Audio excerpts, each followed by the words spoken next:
Boa noite, Corbin.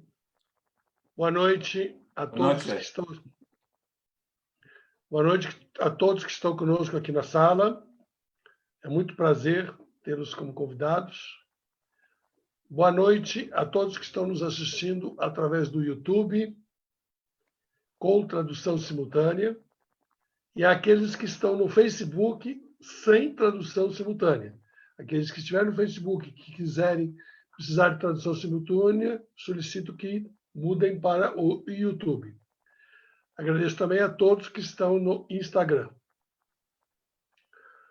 Aproveito, queria também fazer um aviso, um pedido, mas melhor dizendo, que todos que pudessem, que estiverem no YouTube ou no Facebook e que puderem, cliquem para se tornarem seguidores nossos. Com isso, ajuda muito o desenvolvimento da nossa página, tanto no YouTube como no Facebook. Isso é muito importante para nós, para que a gente ganhe relevância e, com isso, a gente tenha maior visibilidade dentro do YouTube.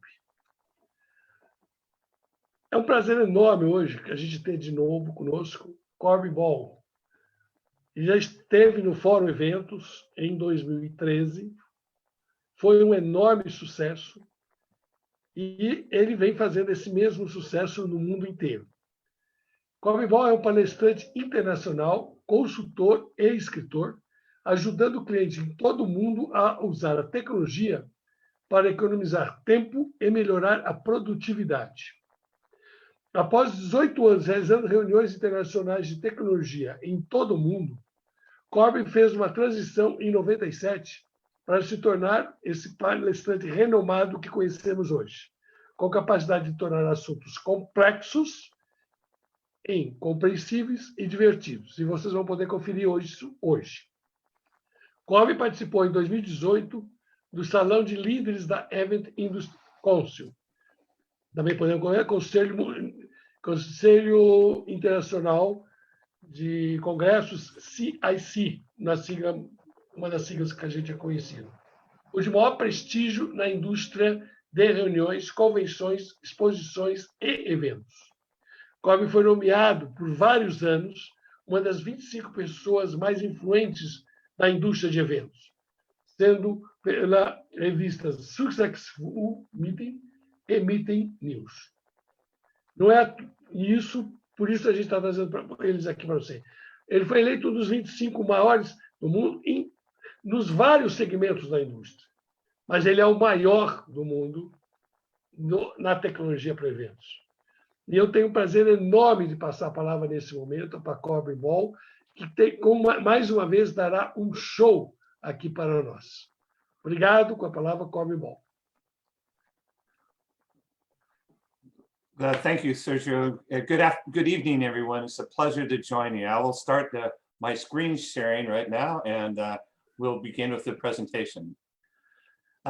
This evening, we'll be talking about what lies ahead, what the impact of the COVID virus is and how that's going to affect events, what are the innovations that are coming out of it, and continue on from there. The Chinese word for crisis is actually two characters. The first character represents danger, and the second character represents opportunity. And I'm going to be speaking a little bit about the danger component of it, but I will be emphasizing the opportunity out here, and there are a number of different opportunities out there.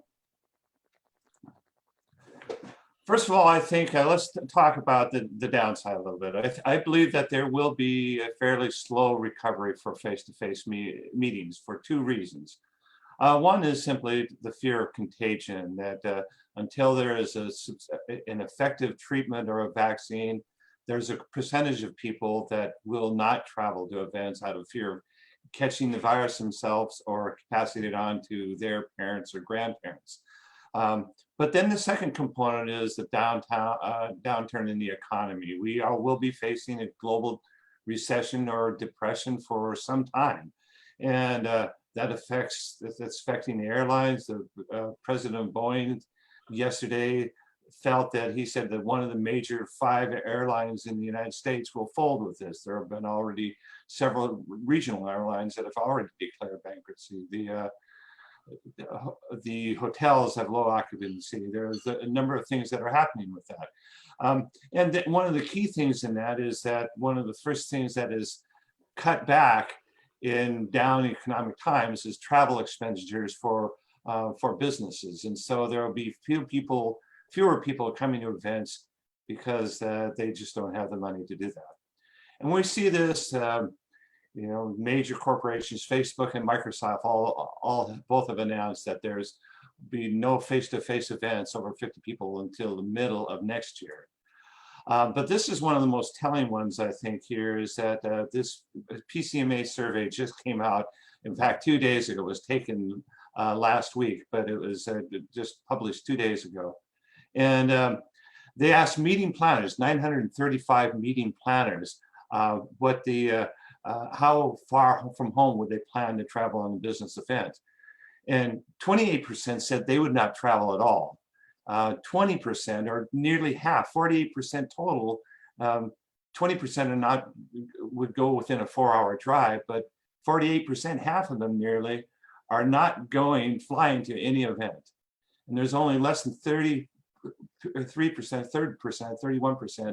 would be willing to travel any distance to a program, fly any distance to a program. So it's going to be down from that standpoint. And the way I believe the recovery is going to be happening is that, first of all, because we have to get out of this, and I'm a strong proponent of face-to-face, I think the small local meetings will be the first to recover. The ones where you can drive to, the ones where hotels are the one. That's one thing I'll say is that they've been very innovative. They're working to do, and I'll get to this in a minute, to welcome groups in. They're desperate for that, and so they'll have these large meeting rooms where they'll be able to allow social distancing. They'll be able to set things up in an effective manner. So I think that we'll see those recover even in the next few months, probably.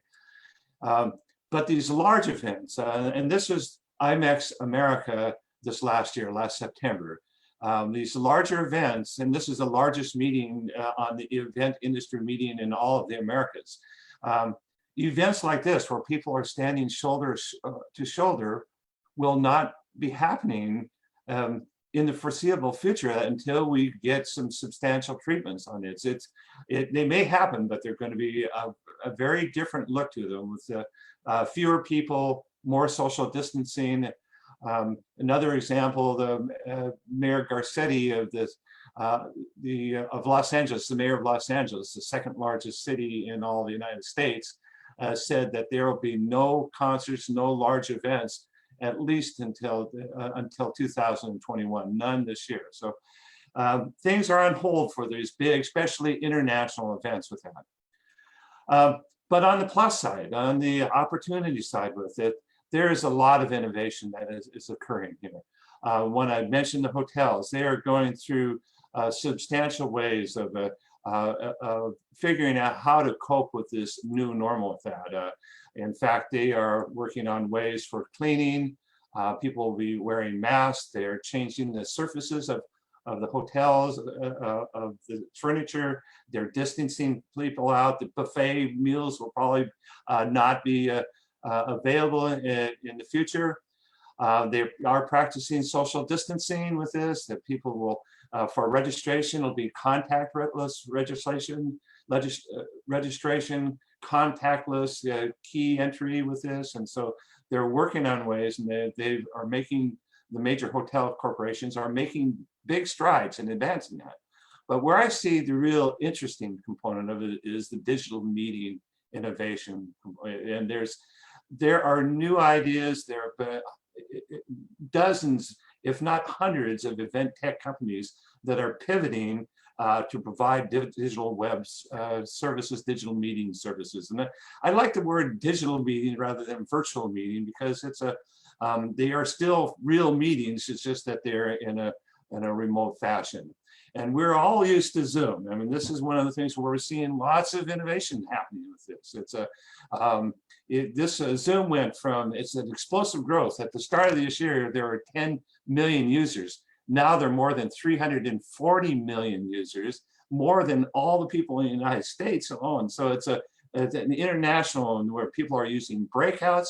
They're figuring out different ways of interacting with increasing the amount of engagement. They're using polls. They're using a whole range of things here that people are working it out. Even from school children, they're teaching classes in Zoom now to grandparents. And so it's people from all ages, all walks of life are getting used to a digital meeting format, a telecommunication, a teleconference format that is something that will be inculcated, that will be brought into normal daily life when this virus goes over.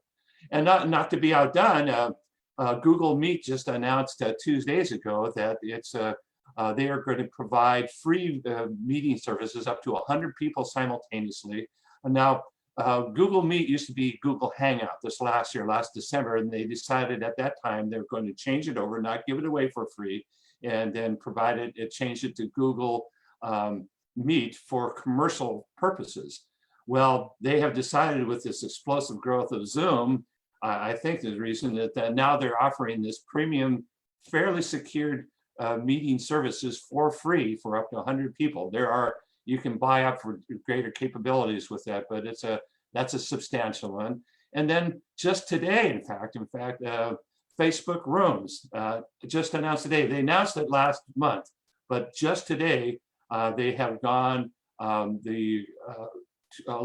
globally. So this is accessible everywhere as well. It's up to 50 people, but it's all different formats and in the familiar Facebook format. So these video conference tools we're all using, there are lots of them available. They're very low cost for these, or no cost with that. And so that's one of the things that is really bringing out a lot of innovation, because people are using them and trying to figure out what the best practices are of how to use it, how long, how do you engage people. And when we get through all this, it's going to be a very different world in terms of how people use this, I think. And what I'm excited about is, what are the more commercial ones, the kind of the classic webinar and web conference ones have been GoToMeeting and WebEx as well. And both of them have reduced their price. They're offering more services. They are also innovating in a substantial manner.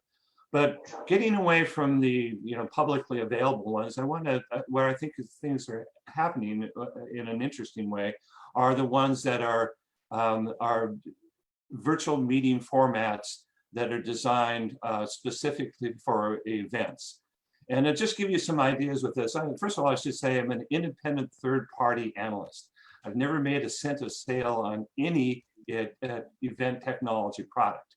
And so I'm going to be mentioning a number of specific products, but they're not endorsements. They're just what I think are good ideas about how we can manage these new formats, new ways of bringing people together in perhaps a more effective manner with this. One is Panda Meetings. And if you look at the picture, it is kind of like a Zoom format. The difference is it's done in a full studio production crew.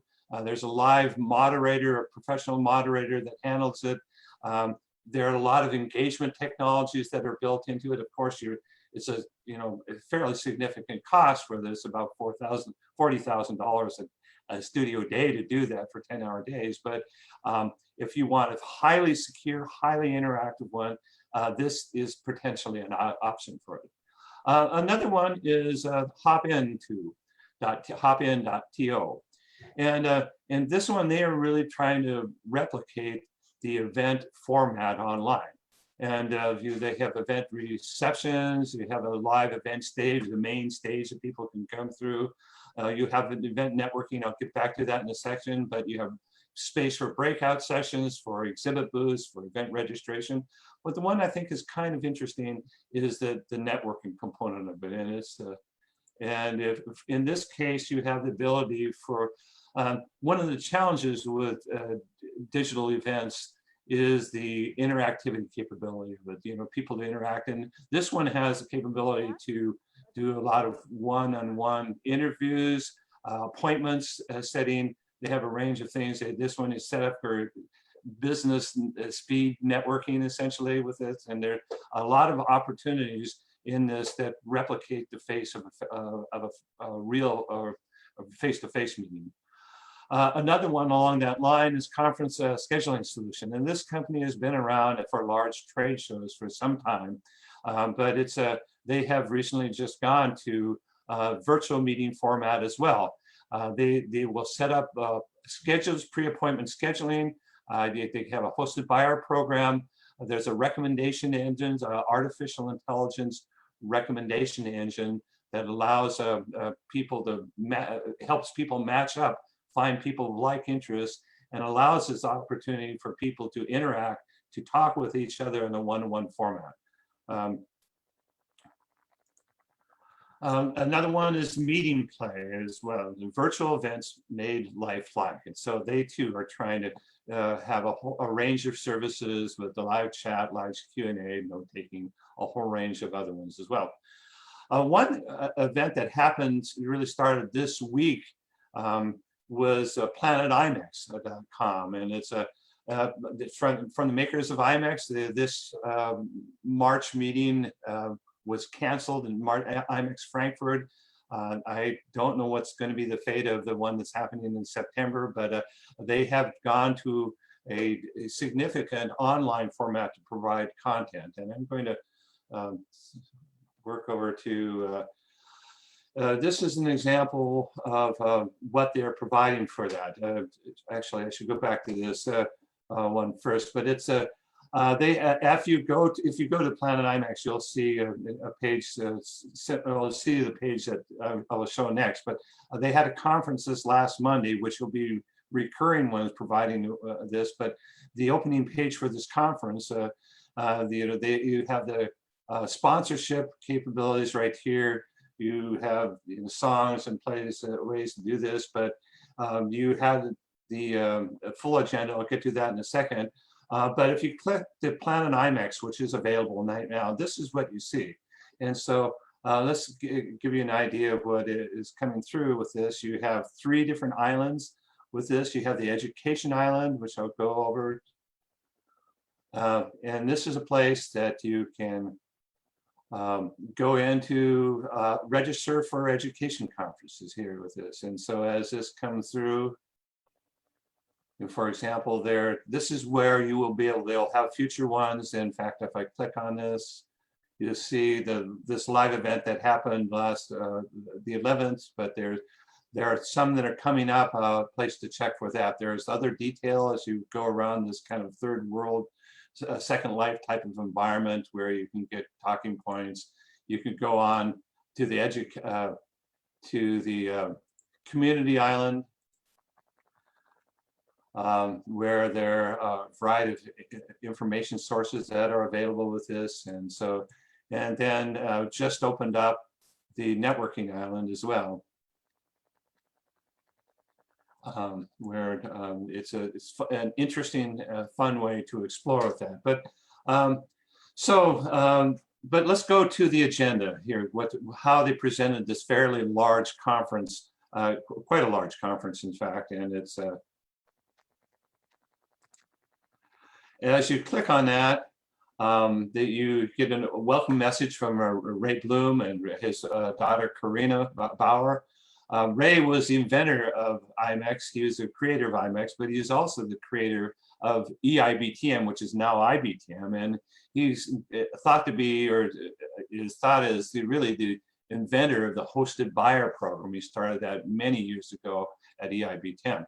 So after that, then they had a substantial, many speakers. And just to give you an idea how they handled it here, you had multiple simultaneous sessions going on, but you had interesting countdowns to let you know when those people are going to be coming in, and they were able to do quite a large effect doing that. So there are many benefits to digital meetings, and I'm going to see if I accidentally marked up this slide. So let me see if I can.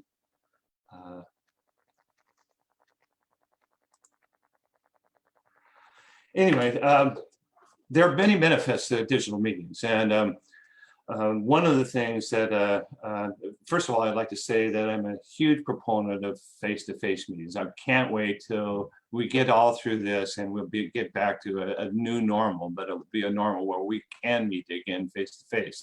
There's no other better way of networking and relationship building and brainstorming as there is with a face-to-face. But that being said, there are multiple benefits to digital meetings. One is low cost. It's first of all, you don't have to pay for audiovisual setup. You don't have to pay for catering. And most significantly, you don't have to pay, attendees and staff do not have to pay to travel to different locations. So there's substantially reduced costs with that. That lack of travel is more environmentally conscious with that. There's also, they're fast to set up. We can set up you can set up a Zoom meeting on an ad hoc basis, and if you have more complex meetings, it's going to take a while, but it's faster than the lengthy setup that oftentimes takes to run a large face-to-face meeting. You have automatic recording capabilities built into many of these systems with that, so people can access it later offline.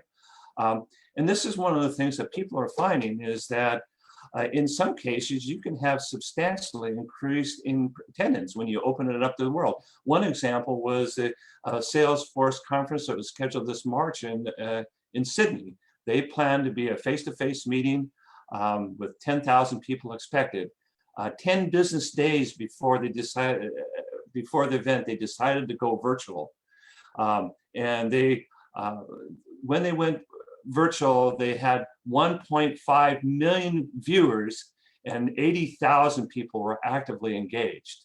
And so that's and there are other reports, depending on the type of meeting, that as you expand that, and if the value of the meeting is worthwhile, that it will increase revenue or have increased attendance and perhaps even increased revenues with that.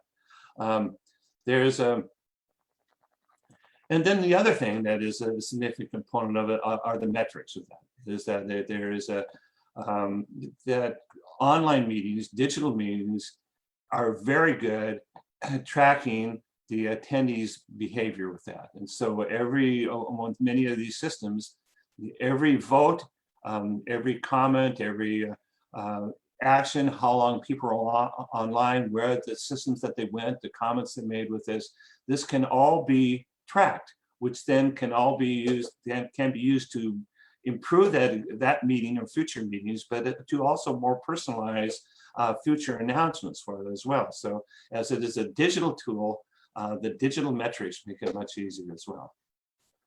And then kind of the one that's unsaid, that's the major driver for digital meetings, why so many people have gone over to this right now, is just that you don't have a contagion of fears or people's fears of traveling, people's fears of catching the virus.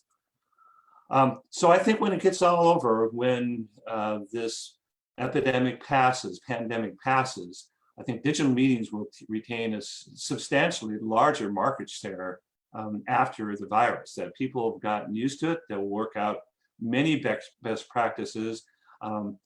There are new systems that will come out, new ways of doing it that we haven't even envisioned right now. But as we live in this environment for this time, it's going to be, I think, a really different landscape out there.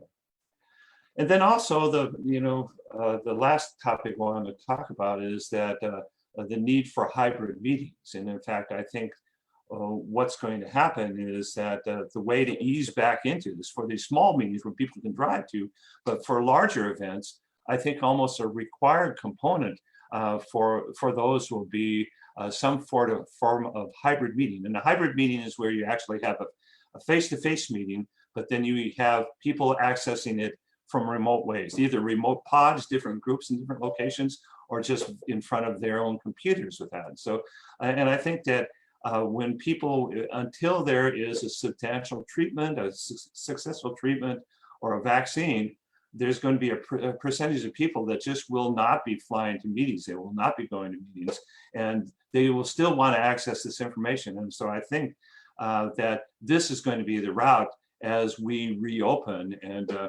provide face-to-face conference services with that. A few things I want to address about hybrid meetings. One is cannibalization. Cannibalization has been a significant fear of meeting planners, is that if they open everything up, then it's going to, people will not come to their meetings. And but that has been proven not to be a case. The classic example is sporting events. This is 1939, the first football game telecast ever. And for many years after that, they said, well, we can't televise events because people won't come to the real events. And then finally dawned on them that with the national and international audiences way greater than what could sit in an arena here. And so, in fact, as we go into this year, probably many of the sporting events are going to be done with the players live, but the audience will be virtual with that. So another perfect example is the TED Talks, which they have opened it up. It's a fairly small meeting, but they've opened it up globally, and the attendance is more and more demand ever. This survey was done before COVID came along. It was a few years ago, and people asked meeting planners, what is your major concern about holding hybrid events? And they said, cannibalization was. But when you dive into numbers, 88% in the same poll report that they had no negative change in future meetings when they held a hybrid event. In fact, 23% reported that the attendance increased on the face-to-face meeting by through this marketing, and 65% said no change. So there are very few that were negatively affected by that. And when asked this question, why did you attend this conference virtually rather than attend the meeting face-to-face? 55% said the travel budget, they didn't have the money to do that. 50% said they couldn't be out of the office. 45% the cost of the event was too high.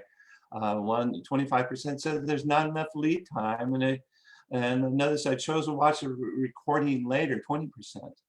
There's only 15% said I prefer not to attend virtually, but in reality, it's probably because of a number of the ones they don't have the money or the time to do it. And so these people are not going to be going to those events anyway. And so if you can provide an opportunity, you already have the event set up to bring in add on the hybrid component, the virtual component to that, expand that substantially. Some things, there are a number of benefits to hybrid meetings. One is that you expand the reach. You can increase the attendance by expanding it on a global basis at times. And so you can increase the numbers.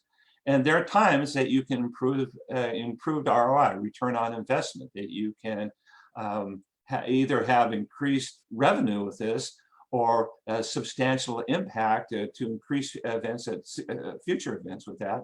And then also, as I mentioned, with virtual or digital meetings, that the data collection is better on the virtual standpoint than it is on a face-to-face meeting with that. And then also, again, to stop COVID is a benefit for that. Some things to keep in mind, some hybrid meeting considerations that I recommend with this is first of all, if you're going to do a hybrid meeting, the preparation, testing, and scripting are important. The one challenge with this, it does make it more complex. You're dealing with timing issues around the world. You're dealing with remote audiovisual setups with this. And so to be able to figure out exactly how you're going to manage that is one of the key things to do. Consider speaker training and rehearsal as well with that. There a number of times right now when people are bringing in speakers, if the speakers are not used to web delivery, for one thing, is that they will send them the webcam. They'll work with them to make them sure that they're comfortable with the interaction tools and so forth with that. it's a good idea for many hybrid events to have strong moderation, a virtual MC essentially, to manage that, to manage the remote group in a way that is addresses things specifically to them. You just can't take a wide angle camera, put it in the back of the room and let it run. You need to help the attendees welcome them, address their concerns, address them, help them through any of the components in terms of question and answer and the agenda, and provide sometimes content that when the others are taking a break, when the face-to-face meetings are taking a break, that they can still have time to work or to provide content as well.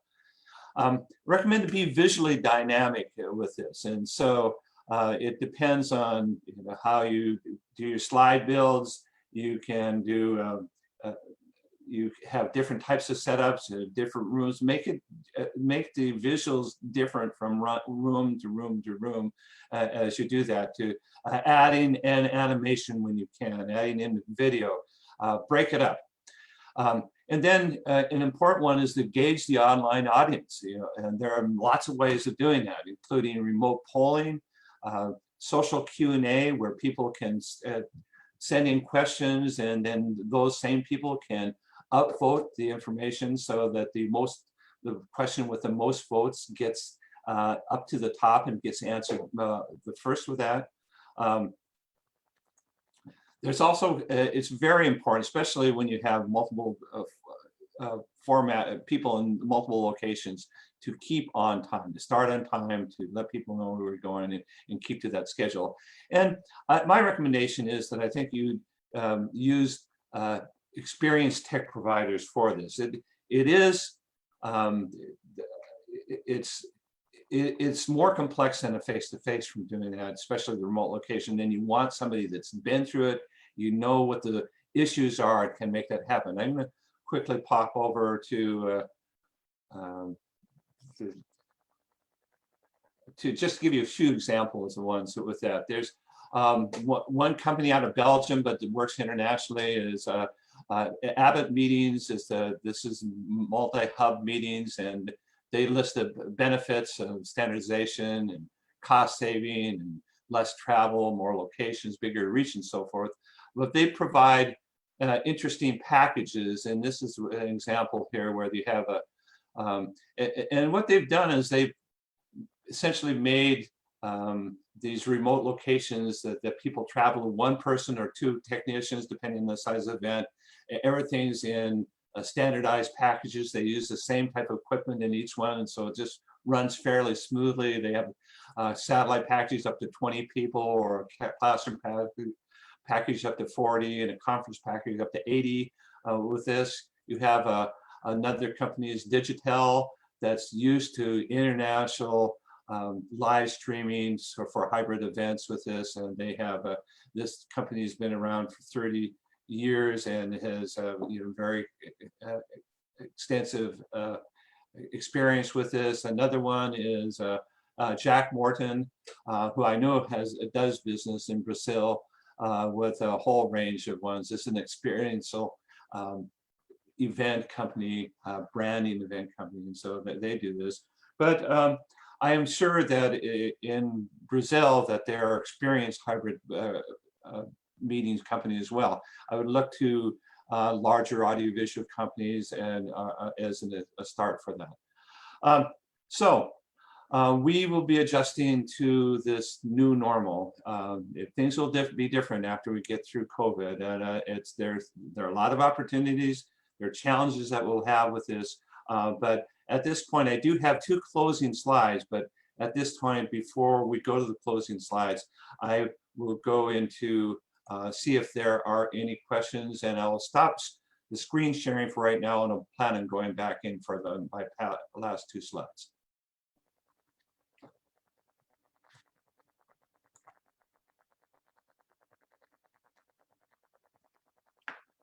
And if there is any questions, I'd be happy to Mais hear. uma vez, obrigado. Hi, Corbin.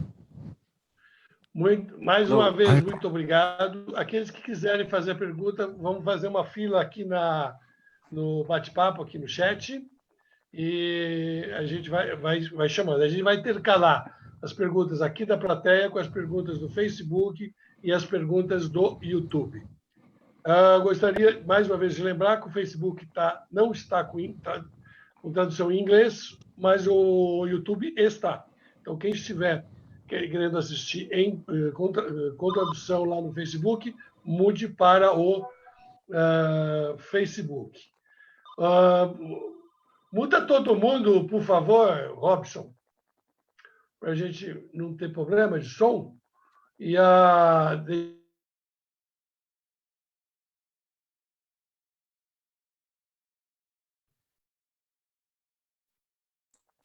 pronto. Então, eu gostaria, inclusive, de lembrar, como a gente faz todas as sessões, nós temos no YouTube assistindo o Gaspar Brandão, Rosalim Harumi, Patrick Aldrigue, Gedra Castanho, Vanessa Chiarelli, Mariana Beraldo, Vinícius Neto, Thaisa Miyazaki, Renata Laura Barbosa, Leonardo Dias, e no Facebook, Paulo César Ribeiro Couto, Ana Cristina Moscardi, Soraya Colucci, enfim, são poucos os... Acabei de receber um aviso aqui da nossa técnica que nós desativamos o chat para esse fim e que, então, quem quiser fazer uso da palavra, levanta a mão que tem aí nas reações. Levanta a mão e a gente passa a palavra para quem for fazer a pergunta. Mas antes, inclusive, de abrir para os demais, eu gostaria de passar para a Vanessa Martin, que é uma nossa parceira, inclusive patrocinadora dessa live, junto com o Robson, da Midia Code, que ela fizesse umas primeiras considerações.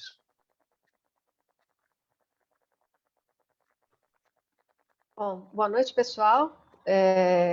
Corbin, como falei antes para você, enorme prazer estar aqui. Isso é uma referência para a gente, já tem muito tempo, e realmente é maravilhoso ter você para compartilhar esse conhecimento tão grande que você tem com a gente. Então, novamente, meu muito obrigada pela sua presença conosco. Nas mudanças que você viu... Sérgio, posso fazer uma pergunta? Pode. Ok. Nas mudanças que você disse que virão, o destaque passa a ser para os eventos híbridos. Mas como podemos ajudar a todos os nossos colegas a fazer essa transição da realidade que nós tínhamos antes-Covid para a realidade após o Covid? Ou seja, são necessários skills diferentes. Como você acha que isso pode ser feito para melhorar esse gap de conhecimentos? I think that you pretty much have to dive in and do it, and your technology providers, excuse me, your technology providers will be of significant assistance in doing that. They will help guide you through.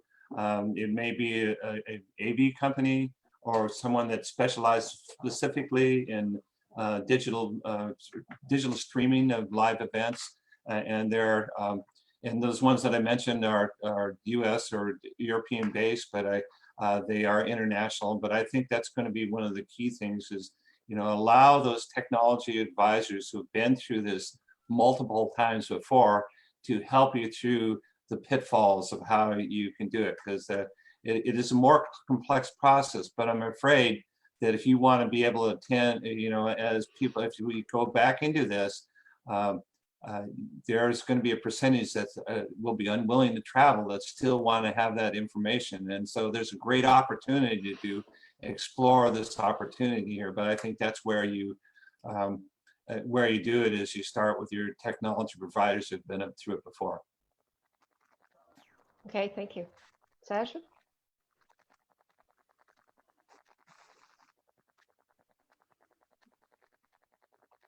Daniel Baldassi, por favor. Nice to meet you. It's a pleasure to be here with you. I wonder now, during the COVID, everything looks like it's free. If you speak in English, I'm not hearing it. Yeah, speak in English, okay? Okay. Okay. In this time of COVID, all meetings are almost free. Every meeting are free. Everybody is streaming, is offering things.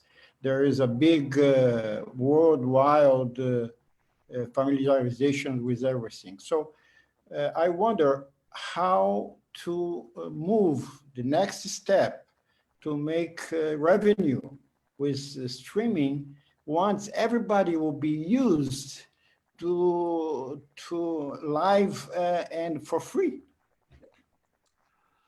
This is going to be an issue. We're going to have to work this out, and I think that there are ways of doing that. One would be to look at sponsorship revenue and giving opportunities for the sponsors to give short presentations or to brand it.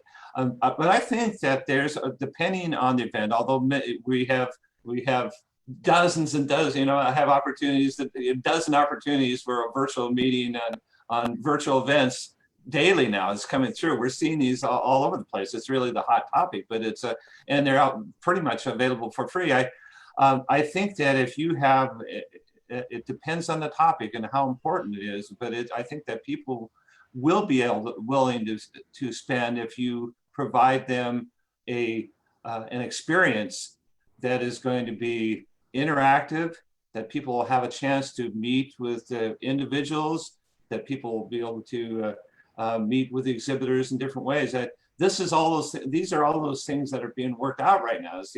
How do we do this most effectively? And I think that I believe that events that when we get through this, that there's so much innovation that's happening on a daily basis that I think that they will be substantially more valuable than they are right now. We won't have to worry about Zoom bombing. You won't have to worry about some different components of it. And as we work on these rich event experiences, I think that people will be willing to pay it. In fact, there have been indications where that has happened already, depending on the type of event.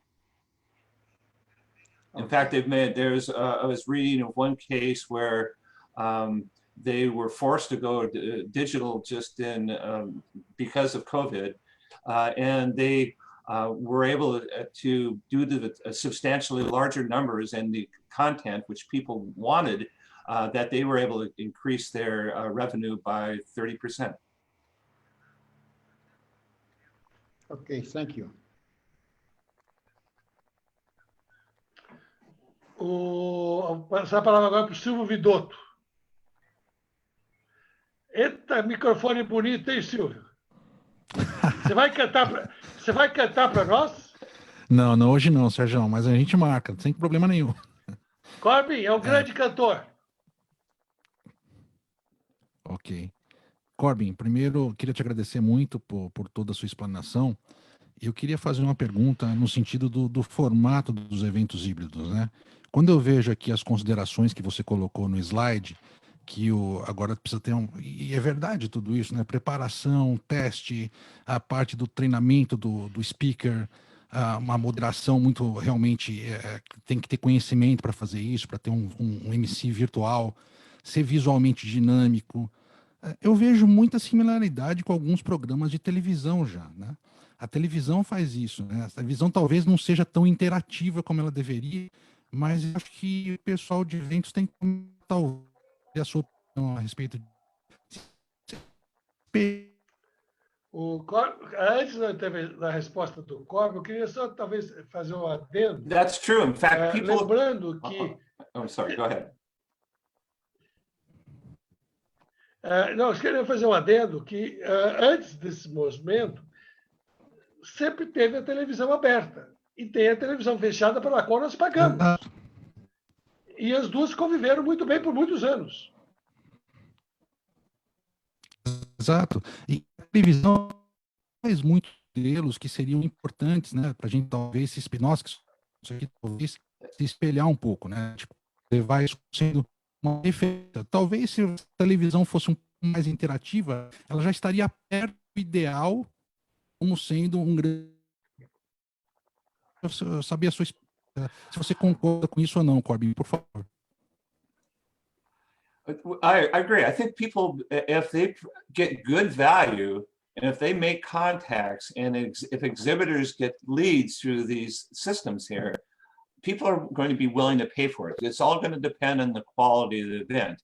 And certainly we are used to very high quality production standards by watching TV. That's a standard that people are used to. And that's what sometimes a little bit of a challenge is when we go to these new production formats, is that people are,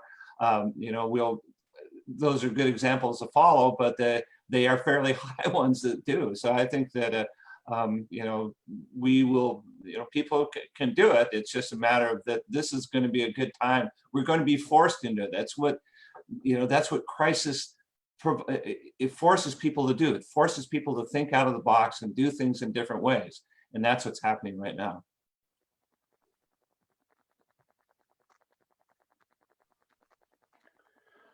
Uma pergunta que veio do YouTube, do Gaspar Brandão. Qual a sua expectativa para o futuro? Mais eventos híbridos ou os presenciais vão continuar existindo com o desenvolvimento de protocolos adequados para cada situação?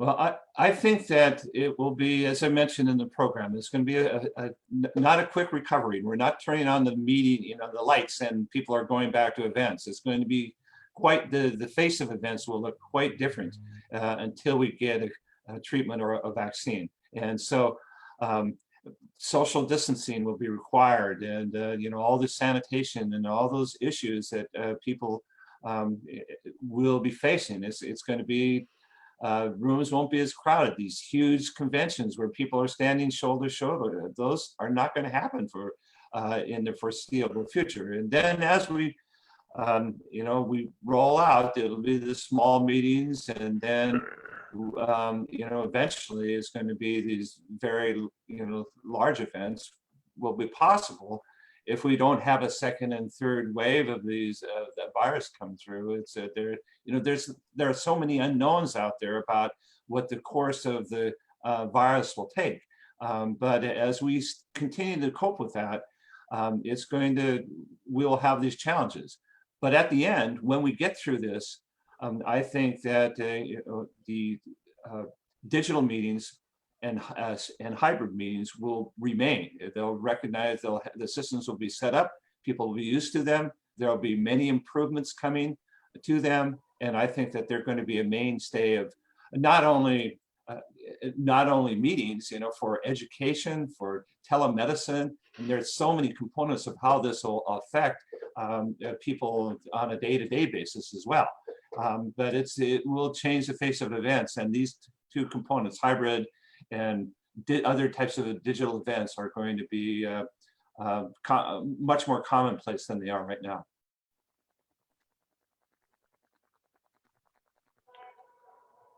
Corbin, o tema da palestra hoje é eventos híbridos. Mas se você me der licença, eu vou fugir um pouco desse caminho. Pode ser? Sure. Eu queria que você falasse um pouco também de novas tecnologias para os eventos presenciais. Quer dizer, o que a gente pode ter de tecnologias em eventos presenciais no futuro próximo?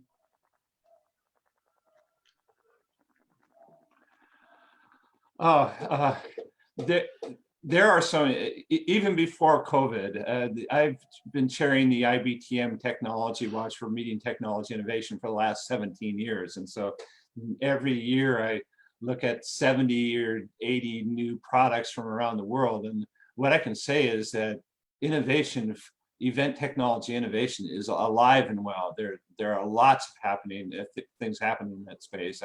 I think that one of the key things is in the future, in these next this decade, I think, is going to be the impact of artificial intelligence on how on everything. It's going to be one of those major changes, such as in the 80s, it was the computer technology came in the 90s, it was email and the widespread adoption of computer technologies in the office. And then in the 2000, the decade of 2000, mobile technology really started to take off. In this, and then, I'm sorry, the web technology really took off in the decade 2000s, and then from 2010, this decade here, this last decade, it's been mobile technology has really changed the face of the world and also the events industry. I think one of those major global changes that are going to be happening in this next decade is going to be artificial intelligence, and that involves a number of things. The Internet of Things that have remote sensors in the roadways and cars and in buildings. There's going to be a range of things that will be adding on to this. We have smart assistants. We have, we have abilities. We're going to have much smarter digital, virtual digital assistants that will be able to do our scheduling and hopefully our plane travel and just a lot of things with that. But that impacts events in a number of ways, into how you market events, how you plan for those, what matchmaking. There's just lots of things that will impact our daily life. Another aspect is going to be virtual and augmented reality, and I think that augmented reality is going to be one of the ones that particularly will have an impact. Virtual reality is good for example, virtual site inspections, but you're putting on goggles and you're going someplace else. It's the closest thing to a Star Trek holodeck that we have, but it's immersive. It takes you someplace else, where augmented reality adds on, superimposes detail onto what you're seeing. So it's more significant for group events. And so everything from how you navigate through an exhibit hall to providing information about different exhibit booths as you walk through, or notifications of timing of events that may be of interest, or people who are near you that you wanted to meet that are like matches. There are lots of ways that augmented reality could work that out. The thing that's been holding that up right now is that the glasses that people are wearing have not looked. Google Glass is a failure because it just looks so geeky in large part. And what they're coming up with at the the Consumer Electronics Show this year and last, there's a lot of work in the area where these glasses look normal. They don't look like a geek glasses that you put on. And in fact, there's work right now for digital contact lenses that is a reality, and they aren't available for consumer use yet, and they still have to be approved by medical watchdogs and so forth. But that's a possibility coming out as well. So those two technologies, I think, are going to have a significant impact as we go along. Alguma da parte dessa da inteligência artificial pode nos ajudar nesses primeiros momentos dos eventos, nesse pós-Covid imediato. Quer dizer, eu falo isso porque a inteligência artificial está ajudando muito, por exemplo, no caso da cura, da encontro da vacina, na busca de remédios e outras coisas. No caso nosso, específico de eventos, nós podemos usar a inteligência artificial para poder realizar os eventos, tornar possível os eventos no pós-Covid? I think that artificial intelligence can help really substantially in the area of marketing, the marketing automation. And so as you communicate with people, they express through surveys or their past actions or their interests that they have expressed, or their title, they express different things about themselves. And to bring that into a sales automation tool, which Salesforce is already doing some of this, but it's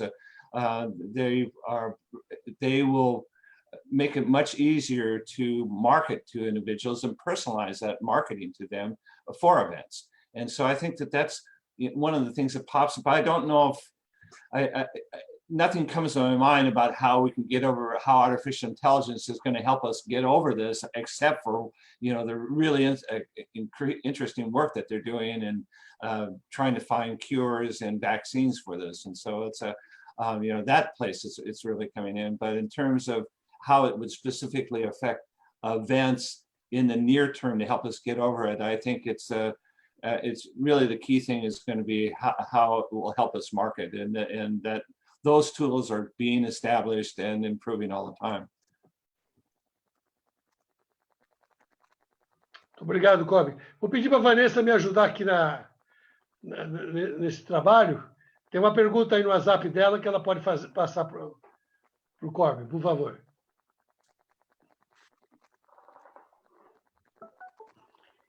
Não entendi, Sérgio. O que foi? No teu WhatsApp tem uma pergunta aí para você fazer para o Corbin. Veja no teu WhatsApp. Eu tenho uma pergunta para fazer para ele. Posso fazer, Sérgio? Pode. That's a so nice question, Corbin. Vanessa, deixa eu fazer a minha pergunta primeiro. Vanessa, deixa eu fazer minha pergunta primeiro. Entrei na fila, furei a fila. Ok. Mr. Se apresenta, se apresenta. Eu sou Robson Lisboa, do Midia Code.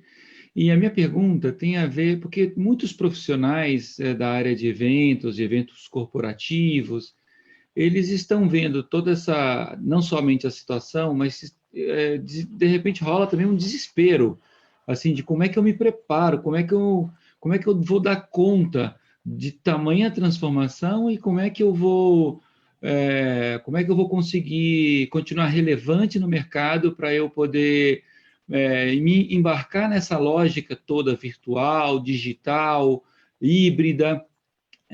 Que conselho você daria para os profissionais, principalmente os que estão ali nos seus 30, 40 anos, não de idade, mas de profissão? E qual é o conselho que você daria para essas pessoas? Yeah, okay.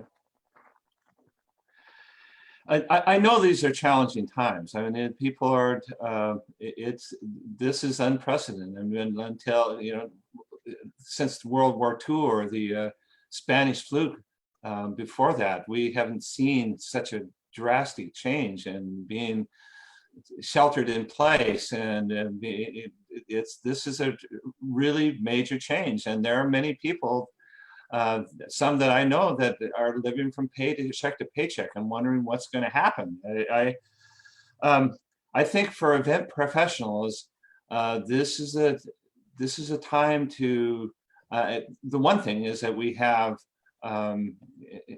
there's a lot of information out there about that. So one thing I would recommend is that there are many seminars that are happening and check in on those. There are many webcasts and Zoom meetings and a variety of things that are there that people can to learn about, to find out and try to figure it out. There's a lot of things online, just in all the major publications have lots of detail on this as well. And so it's just, and there's conflicting information as well, so you kind of have to sort through this. But my major advice, I think, would be to embrace this change. That this change is coming. And try to figure out how you can incorporate it with yourself. So become knowledgeable about the different. At my website, I have a number of articles about different types of virtual difference between face-to-face and virtual events, and the different types of virtual events, but not just my website. There's a lot of, in fact, Event Manager blog has just had a new book out on how you manage your virtual events, which is pretty extensive in its detail, and there's lots of examples. And so the good news is there's a lot of information out there. It's just that's my encouragement would be to start figuring this out and see how you could apply. And if you reach out to vendors that you have here that are knowledgeable about this, to pick their brain, to ask them and have them educate and see what the issues are as well. Change is happening, and we can't avoid it. And I think it's just going to be important to adapt to that change. Obrigado, Corbin. Eu queria agradecer aqui está aqui conosco a Renata Laureano, da Vice-Versa, patrocinadora, está ali, atenta, está vendo o trabalho sensacional que a Rebeca está fazendo, a tradução perfeita dela. E a gente agradece tanto a Rebeca como a Renata, como também a toda a equipe da Vice-Versa. Parabéns, porque vocês são excelentes, excelentes. Vanessa, faz a pergunta, por favor.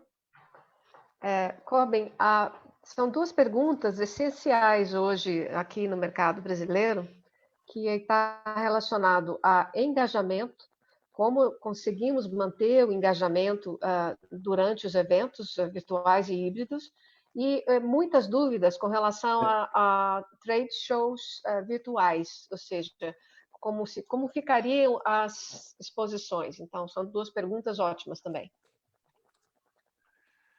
Yes, I think that those are great. The first one, I think, is a very important question, is that how do you maintain engagement? I think that that's the biggest challenge with many virtual events, especially the ones where with Zoom, at least we're seeing each other and you're communicating and you kind of need to look like you're sort of paying attention, you know, but there are many virtual meetings when you think about it, if you don't have that feedback technology, you're sitting there looking at a screen.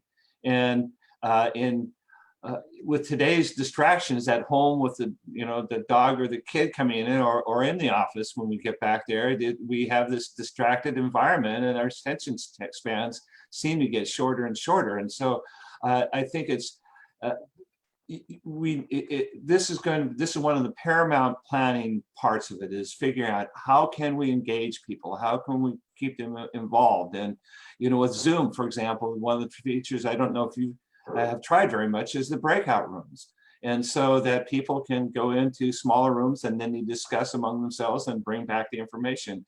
But I think that mobile polling and encouraging people to do Twitter hashtags or to do social Q&A or to provide interesting visuals about what's happening. And so videos and different components that are more than just a talking head is important. And I think that that's going to, so there are lots of means of engagement. There's gamification that they're working out, virtual gamification techniques that people can break out and are challenged and they come back in there. And there's just so much happening in that space. But I think this is one of the key things that needs to be solved or to be planned on, is how do you keep people engaged in a virtual event? Because at a live event, well, first of all, you keep people fed and educated and entertained. You can keep people at a live event for days.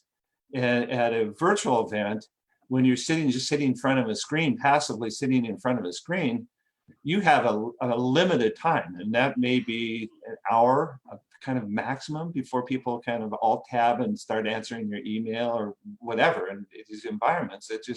And so keeping people engaged, I think, is one of the key components of how you do that. And also have speakers that are excited about the topic, and that speaker training is going to be an important part of that as well, is how so they get used to this and they have the tools that they can be effective at it as well.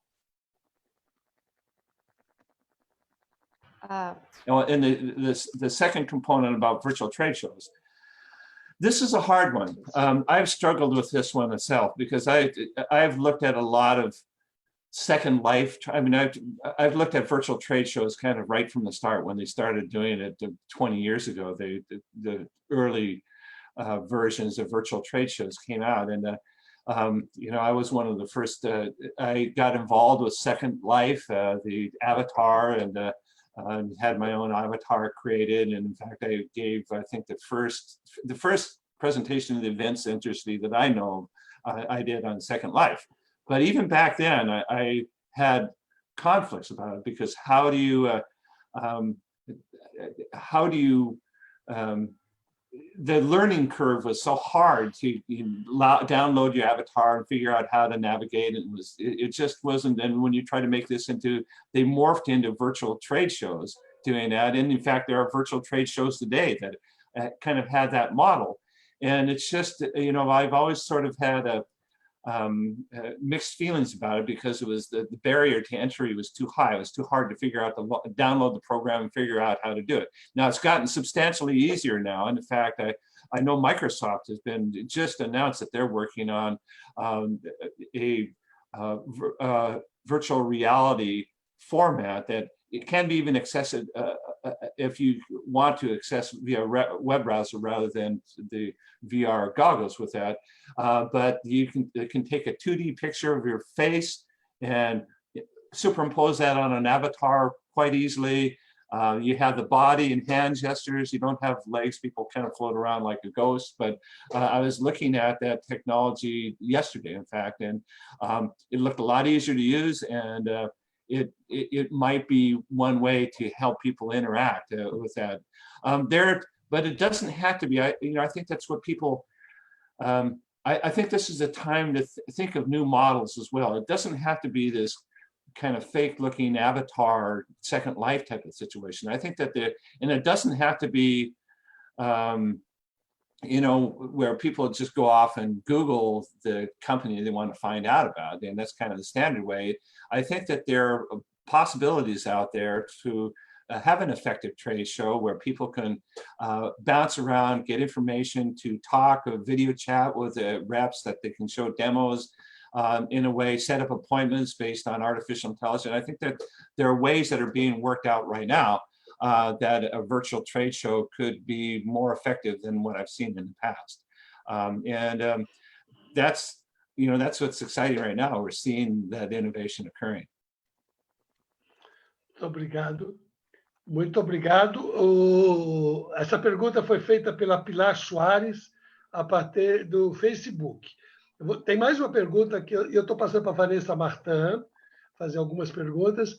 Ela é uma especialista em tecnologia para eventos, talvez uma das maiores do Brasil, com um livro publicado sobre o assunto, mas com um detalhezinho, ele não foi publicado no Brasil, ele ainda não está. Estamos procurando uma editora no Brasil para o livro da Vanessa, porque esse livro só foi publicado na Inglaterra. Mas se alguma editora quiser publicar, ou alguma empresa daqui quiser patrocinar a publicação do livro da Vanessa, a gente vai ficar muito contente de ter esse livro em português. Vanessa, faz a pergunta, por favor. Corbin, essa parte de exposições, de booth, tem sido, durante as conversas que eu tenho com as empresas brasileiras, uma grande dificuldade. Você falou da realidade de avatares e tudo mais, mas eu acho que é uma solução muito cara para a gente conseguir levar a experiência do expositor para o ambiente virtual. Qual outras soluções ou outra dica sua para que a gente consiga, na maior parte dos eventos possíveis, colocar essa combinação de ter expositores como uma das formas de patrocínio nos eventos virtuais e híbridos?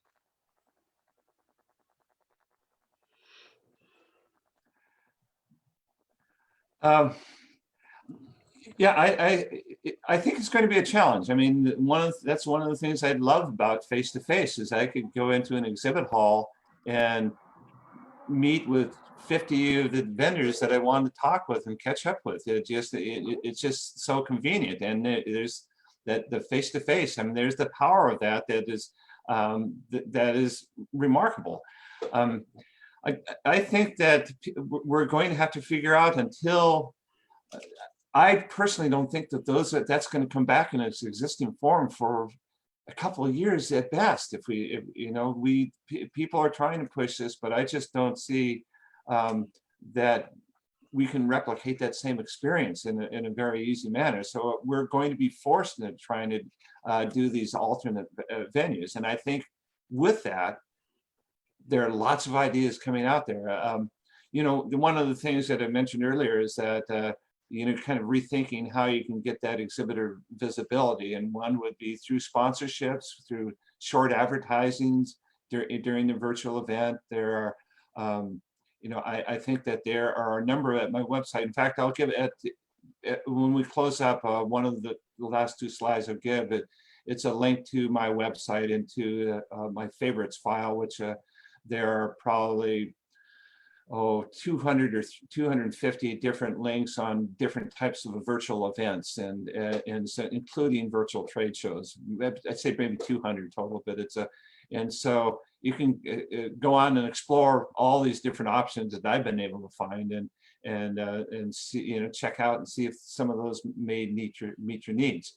I think that it will be a challenge. It's kind of, I think, the biggest challenge, and for many associations, a big trade show was one of the key money makers for the entire event. So you have to try to figure out how we can do this in an effective manner. And I'm not saying it's going to be easy, but I think that there are many good ideas out there to try to get a handle on this.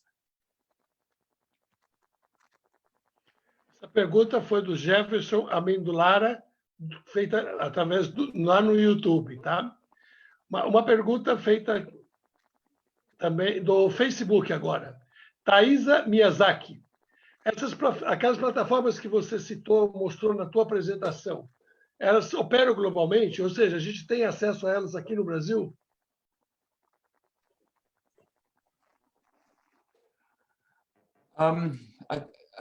I don't know about the Panda meetings, because that requires it, but I think the other ones are, that they are, that's the beauty of the web. And it's increasingly they're becoming multinational. And so I can't say specifically, but many of the options out there are international based. And that's the beauty of new web design, is they're built at their core to be multinational capable with language, with how you track people and so forth. So I think that I think that those ones, the first one I met, that Panda meetings, I think the studios are just in the United States. So but still possibly if you have remote people around, but the others as they work too, I think that you can do these, and there are lots of options around. I tend to see, although I try to look internationally a lot for event technology, a lot of what I'm seeing is kind of what comes on my lap, which is US based, but many of those are focusing internationally on how to do that.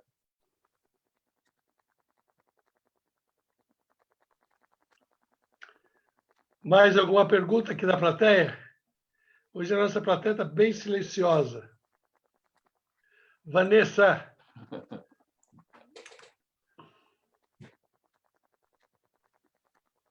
Ok. Corbin, tem uma outra pergunta também do YouTube. Aqui, primeiro, está te dando os parabéns pelo excelente conteúdo, né? A gente já sabia disso antes de você começar a falar. Parabéns de novo. E pergunta como é que você sente que o mercado, como você sente a preparação do mercado de eventos para o futuro? Na sua opinião, quais são os maiores pontos de atenção para as mudanças que vão acontecer no mercado? Você já falou um pouco isso, mas se pudesse fazer um wrap para a gente, seria muito bom. I don't think anyone could be prepared for, or perhaps our medical teams at the national here in the United States could have been more prepared for it. But in terms of businesses, this is just such a sweeping, drastic change that it's really hard to have envisioned that this would be the case now that we're living through. I think that it's important to be optimistic and look toward the future with resilience, and try to, this time when we are at home, and this is a great time to sort of retool what we have, to find out more about these other options, and progress through it. It will be challenging. Many of us will be going through significant financial challenges, I think. It's many in this industry, because this industry is more directly impacted by it.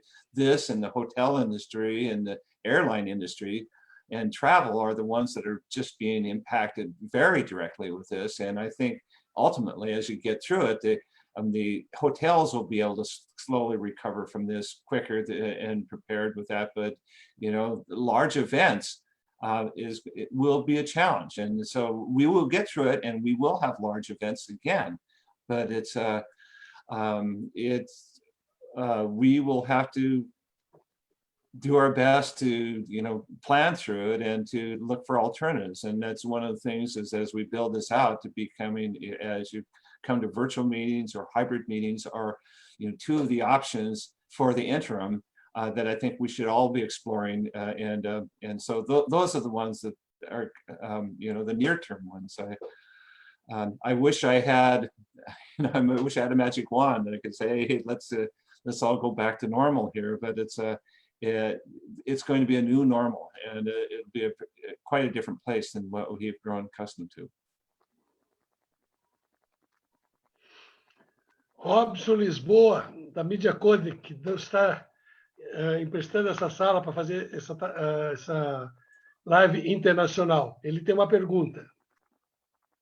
É uma mistura de um comentário com uma pergunta. Primeiro, o comentário, eu queria falar um pouco sobre o Second Life, lá, esse negócio dos... Esse é o comentário. Eu também explorei um pouquinho o Second Life durante um tempo e eu percebi que eu não conseguia nem lidar com o meu First Life, quanto mais lidar com o Second Life. Então, eu falei, deixa eu quietar com a minha First Life aqui e experimentar a minha First Life. Eu acho até que a gente não deve muito buscar imitar como é a experiência real de stands, andando num corredor, porque a tecnologia pode permitir várias outras modalidades, várias outras possibilidades de explorar o trade show. E acho que vai ter muita coisa legal. Mas a minha pergunta não é essa. A minha pergunta, esse foi só um comentário. Minha pergunta, na realidade, é a seguinte. Como que você vê que o mercado americano, e como você especificamente, qual é a maior preocupação de vocês, do mercado de vocês hoje, a sua, Mr. Ball? Qual é a questão mais nevrálgica, mais difícil, mais que as pessoas no Brasil também têm que estar preocupadas, na sua opinião, em relação a essa retomada que vai acontecer daqui a pouco e em relação também a essa questão dos eventos digitais? First of all, let me agree with Second Life with that. And this should be an issue that we all think about is the barrier to access technology cannot be high. In fact, ease of use is the key criteria for adoption. And so that was Second Life's problem, in my opinion. It was just hard to control and you had to download things, and things are getting easier with that. But I agree with you, and I also agree that we're thinking too narrowly about, in fact, the analogy I used to, you know, have to replicate exactly online what we have, in the early days of movies, when they just first started coming out, it started out with opening a book, and then in the beginning you start reading, you know, and then you transition into, because that's what people were used to. And then we realized that, you know, movies it's a whole different medium, and you don't have to follow it exactly. And I agree that we can come up with really creative ways of bringing people together and having exhibits in a way that it's not just like, you know, an avatar walking through. And so I completely agree with that. Now, my biggest concern, it's the two challenges that I started with. Is, you know, people are not going to travel until they for fear of contagion, because they don't want to get it or give it to their parents or grandparents until we get that solved. And the second one is going to be the economic downturn, that this is going to happen, and that directly affects meetings as well. Those are my concerns. We will get through this, or most of us, I think, will get through this. There is a need. People need to get together. I mean, meetings, it's one way or the other, whether virtual, hybrid, or face-to-face. We are the educators of adults in the world, in the modern world. We are. This is how people connect. This is how people establish relationships, and so we need to work this out. It will be challenging, but I think that I'm a firm believer in the power of meetings. Meetings change the world, and they will continue to do so. And there's going to be a continued desire to have work out ways of doing that. And I'm optimistic that technology can help on a lot of fronts, including finding a vaccine or a cure for this, but also in helping events industry get through this together.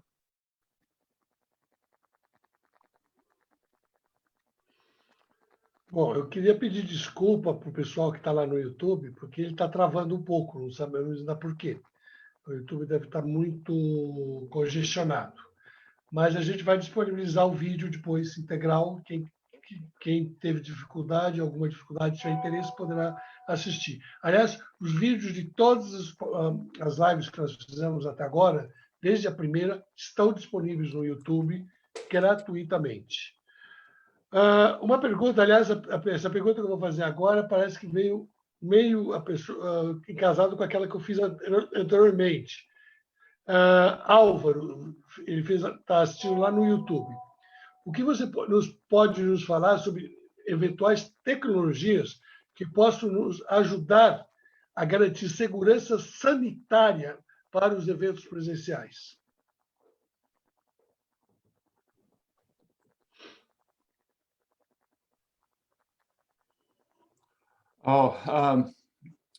I mean, there are a lot of things. I mean, there's tracking technology right now to notify you, and they're using this in Korea and other places, that they're rolling this out in the United States as well, to notify you if you've been close to someone else that has had contact with COVID. So there are better sanitizing, and the hotels are working with advanced sanitizing robot sanitizers, and also sanitizers that go into a room and emit a cloud that will do an effective job of eliminating it. There's a lot of stuff in that area of how hotels can, and convention centers and public meeting spaces can make it safer for people to do it.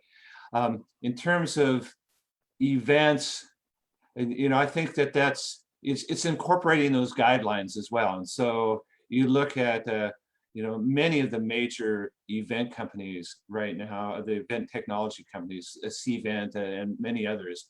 If you go to their websites, they've pivoted to virtual meetings. And so Cvent is an example of one where they now interoperate with all the major video conference channels, Zoom and WebEx and On24, and there are many others out there so that you can use the marketing power and the database that is contained within these technology companies, but also it's to market and make the event websites and all those things, and yet still integrate and make a seamless integration in with the web conferencing tools. And so in terms of on-site meetings, I think it's just following the guidelines that are being put out about social distancing and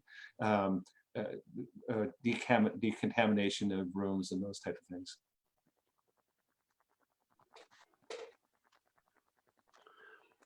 Perguntas da sala? Tu está até falando aqui que as pessoas hoje mudou, está todo mundo quietinho. Acho que o Silvio está fazendo sinal ali. Okay. Well, there have been lots of questions. Thank you all for the questions. No, Silvio. I think if there are no further questions, I'll just go back to my last two slides, close it up, and then turn it back over to Sergio to finish it off. That works. Tem mais uma. All right. Corbin, Okay. tem mais uma questão. Eu acho que tudo que nós estamos falando aqui seria no sentido da gente criar qualidade e relevância na experiência não presencial. É uma coisa meio nova, né? Há 2 dias atrás nós participamos de uma live e tem uma amiga nossa aqui que está participando agora, a Olinda, que ela falou mais ou menos assim, para a gente não ser mais saudosistas e pensar em inovação, né? Nós precisamos passar a pensar nessa experiência não presencial daqui para frente. Você não acha que a parte de conteúdo na tela, o que a gente recebe aqui num aplicativo de videoconferência, como o Zoom, como qualquer outro, não seria somente uma parte do quebra-cabeça? talvez a gente fazer um evento dessa maneira, nesse formato, mas recheando ele com uma entrega de alguma coisa ao vivo, com uma outra ação no dia seguinte, com uma ação prévia 2 dias antes e por aí vai a coisa. Talvez seja esse o modelo, como sendo a parte da tela, da videoconferência, dessa interação, somente com uma parte de um quebra-cabeça um pouco maior, para que a gente tenha relevância e engajamento nos eventos híbridos.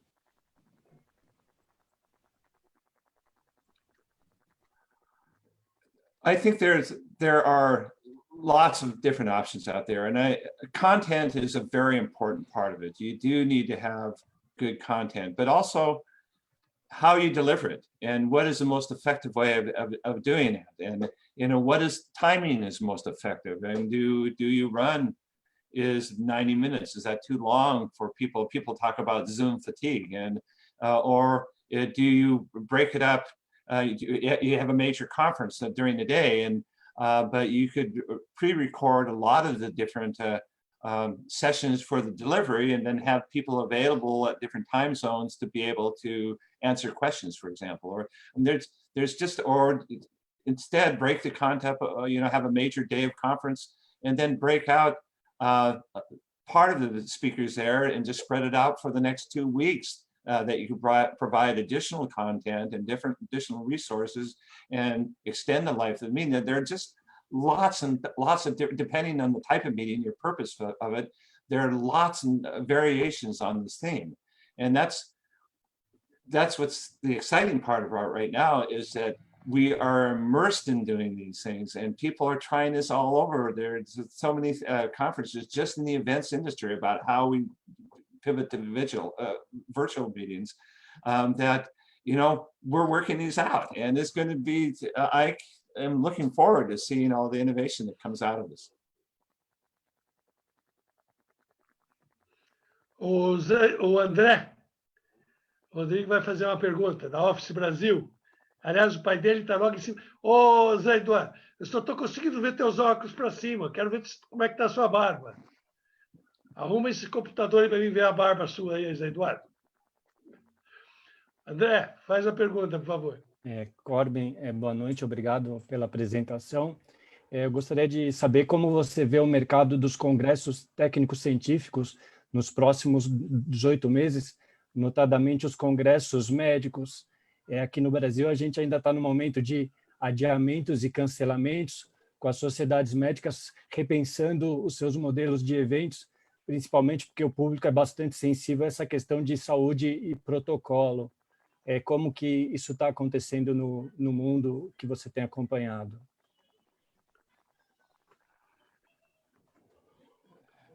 Well,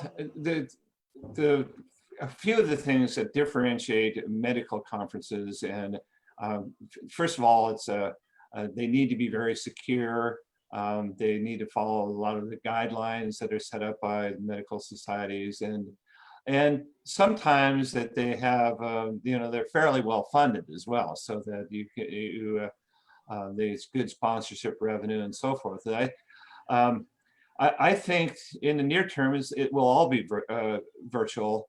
In the long term, I think that it really depends on what happens with the virus, and if there is a second wave that was larger than the third wave, as the first wave, as was the Spanish flu, this next fall, if it comes back again with a vengeance. And I'm afraid in the United States, because in the US we're not handling it in a coordinated manner, that it could come back substantially. And so those are big ifs, and if we get a handle on it, if we tone it down, and we get past the curve, then on an international basis or on a national basis, then we can start thinking about, and then we get sufficient testing out there, and you have thermal readers, and there are a lot of things you could throw at this, and there's funding for that.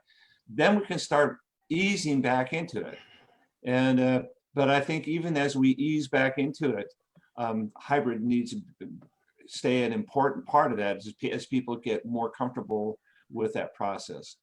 It's medical meetings. It's like, a lot of science. I worked for a scientific association for 18 years, and it was, meetings were a really important part of the revenue. That and the sale of proceedings and the and the exhibition revenue were the three main revenue sources. And many associations, their livelihood depends on events.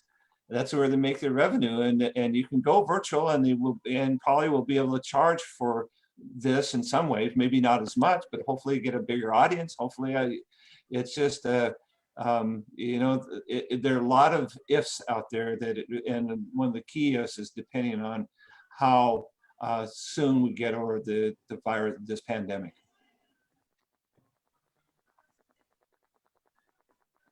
Ok, obrigado. Vanessa, mais alguma consideração, Vanessa? Bom, eu posso conversar com o Corbin até amanhã, né?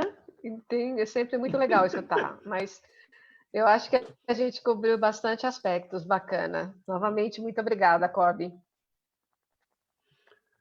Eu queria só Absolutely fazer... my pleasure. And if I may close with the last two slides and then turn it over, I'll start with that, okay? We'll just go into...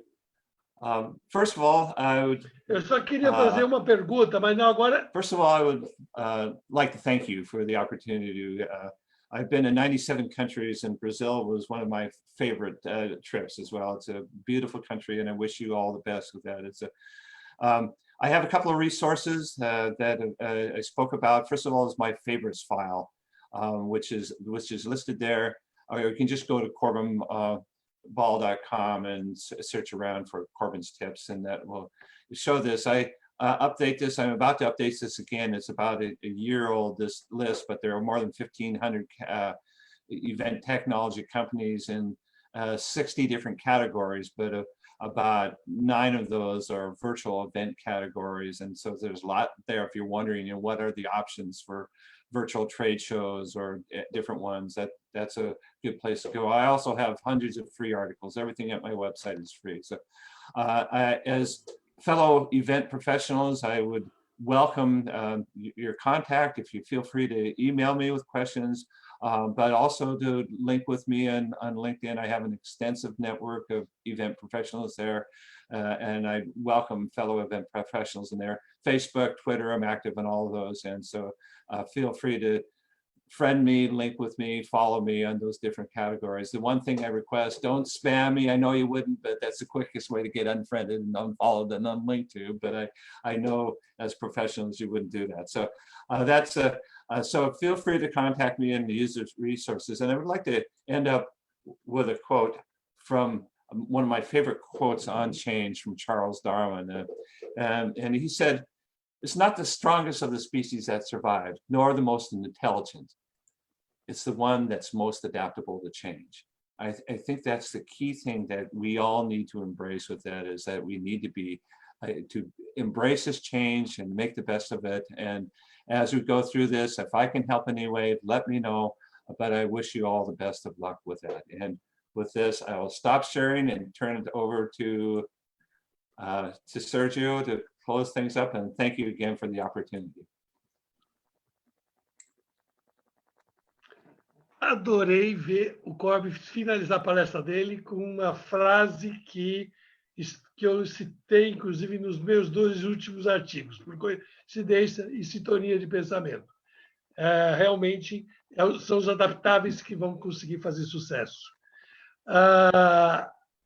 Eu quero agradecer a todos, mas eu quero agradecer em especial ao Robson e a vice-versa, ao Midia Code e a vice-versa.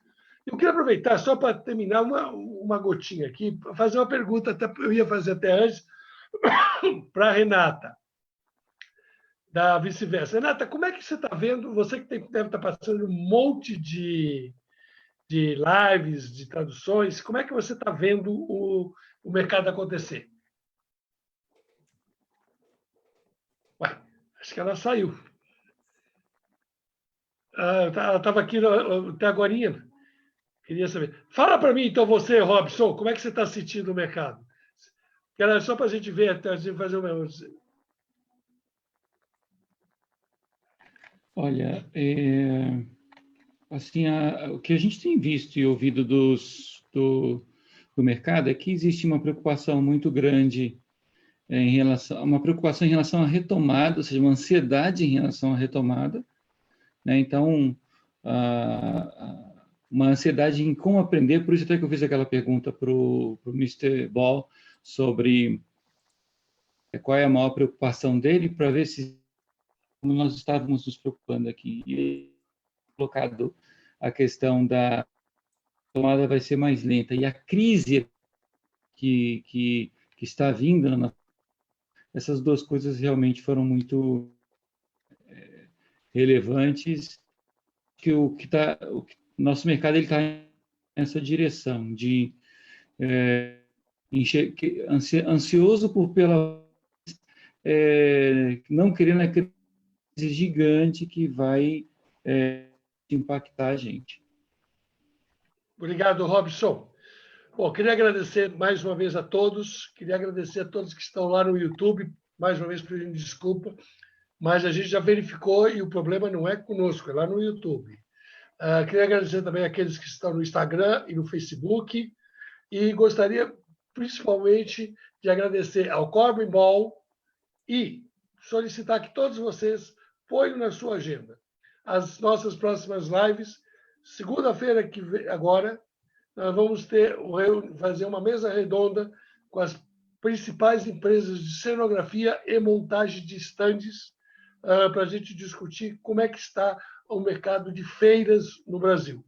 Na terça-feira, nós teremos o Alexandre Sampaio, que é o presidente da Federação Brasileira de Hospedagem e Alimentação, que tem muitas novidades para contar para nós, principalmente porque ele é uma das principais interfaces do nosso mercado com o governo. Na quinta-feira, nós